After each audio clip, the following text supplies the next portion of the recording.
যাব দোলার সাধের অনুষ্ঠানে। কি দোলা সাধের অনুষ্ঠান? কেমন লাগছে?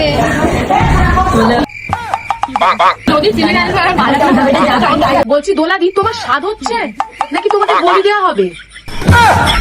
সত্যি দোলাদি তোমাকে এত সুন্দর লাগছে না, লুকটা একদম পুরো মঞ্জরিকা। দোলার সাধের অনুষ্ঠানে না মানে দোলার সাধের অনুষ্ঠানে তোর কেন এক্সাইটমেন্ট? দোলার বাচ্চা হবে না তোর হবে চাকরি? কারা আগে থেকে গেস করেছিলে যে ও প্রেগনেন্ট জানিও? আমাদের কি আর গেস করতে লাগে তোদের মতো চাকরিটা থাকতে? জানিও পরে না, যার অনুষ্ঠান তার খোঁজ নেই কিন্তু পাড়াপড়শির ঘুম নেই।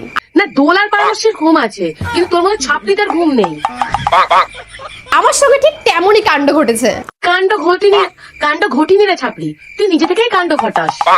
সিম্পল। আর এটা হচ্ছে সেকেন্ড অপশন। বাবা গো, সাদের অনুষ্ঠানেও মানুষ দুটো তিনটে জামা পাল্টায়। বলছি সুমি, সাদের অনুষ্ঠানে আমার যতটুকু জানা আছে যে বাড়ির বড়রা যায়, যেমন মা কাকিমা জেঠিমারা এরা যায়, কোনো ছেলেও যায় না, কোনো তোদের মতো ছাপড়ি মেয়েরাও যায় না। যে কোনো একটা পরে নাও না, তুমি যেটা পরো সেটাতেই ভালো লাগে। আরে হ্যাঁ হ্যাঁ, যে কোনো একটা পরে নে না, কারণ তুই যাই পরিস্থিতি তো ছাপড়িই দেখাবে।